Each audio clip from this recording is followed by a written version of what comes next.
Sorry, Captain Jack Sparrow. This is my video, and I'm the featured star here. But anyway, thank you for the nice introduction. Well, we are here to talk about piracy. Not the Pirates of the Caribbean movie series. This is all about online piracy. Pirated materials were not a common activity back then. Knowing there are a lot of risks at stake, plus duplicating the materials was very difficult at that time. At the birth of the digital media, piracy becomes rampant because of the fast and easy duplication of materials. In piracy, intellectual property rights of the owner are being violated and infringing the copyright laws. Considering that IP can be protected by the use of copyright materials, trademark, and patents. In the Philippines, it is also known as RA 8293 that protects the intellectual property of the creators. Now, let me define what piracy is. Piracy is the unauthorized use of reproduction of another's work according to Oxford Dictionary.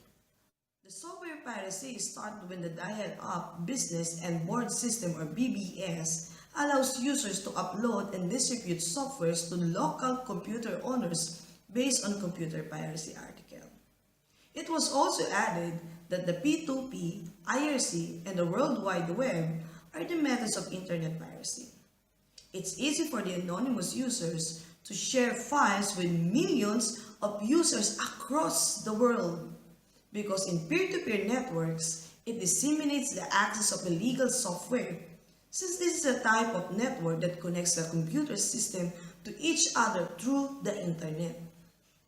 There were claims that piracy has a negative effect on the industry, like for the example in the news published in Engadget website, with the headline saying that Blockbuster files for bankruptcy in Portugal blames internet piracy on February 10, 2010. Blockbuster operates about 9,100 video stores, providing service to its 3 million consumers each day in the United States and 24 other nations, offering videos, DVDs, and video games according to Reference for Business. And yes, Blockbuster is one of the largest video rental chains in the world before it faces its downfall, as the other claims that it's because of internet piracy. On the contrary, Jonathan Salem Baskin, a contributor in Forbes website and a former employee of Blockbuster, said that the digital content distribution didn't kill the video store, but they did it to themselves. Baskin emphasizes the ineffective implementation of Blockbuster's marketing strategies during the previous year, before the closure of the company. On the last statement of Baskin, he said that digital would have changed Blockbuster's business, but it wasn't as clear. Like what is written in the Above the Fold magazine article, that Blockbuster denied the influence of transforming technologies and ignored the changing needs of the customers.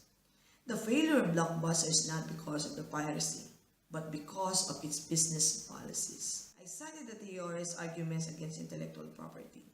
First is the free speech against intellectual property, where Hettinger argues that intellectual property restricts the methods of ideas, it restricts the use of the ideas, and it restricts the expression of ideas.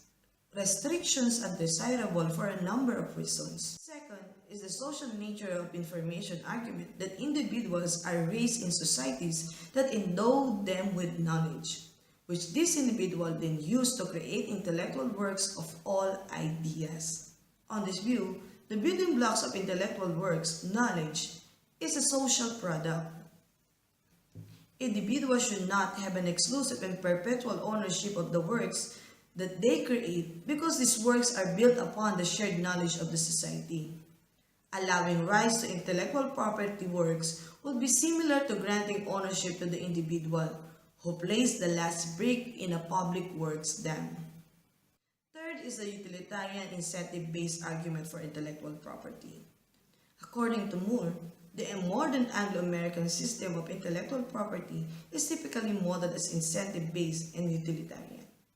On this view, a necessary condition for promoting the creation of valuable, intellectual property works is granting limited rights of the ownership to authors and inventors. Last is the cost of public digital information. Based on the Stanford.au website, Coy argues that in a competitive market, the cost of information should properly reflect the cost of making it available to users. It was also added that it would be unfair to charge users a fee for appropriating any piece of digital information. Information should be free so as to reflect its dissemination costs. Theorists believe the balance of information to the public. Using the sources from the original owner can expand one's ideas. Putting restriction on their creation can limit the public to access the information and can interfere to possible innovations. Consumers become smarter. We enjoy free products and we find piracy favorable to us because we can use and possess things that we don't need to spend. I have cited the possible reasons why people committing piracy. Other people have an intention of financial gain, while some people is for their personal use. In my point of view, duplication of copyrighted materials for a money-making scheme is a criminal offense. In my case, I only use the downloaded materials for personal purposes, or most of the time for educational reasons. Well, in life, there's always a positive and negative effects of our actions. I'm not saying I'm supporting piracy and I'm against it. It took me so long to decide on which side I will stand. My conscience is saying that piracy is bad if I will talk about the moral standards. But as a consumer and a beneficiary of piracy, I would go for illegal copies.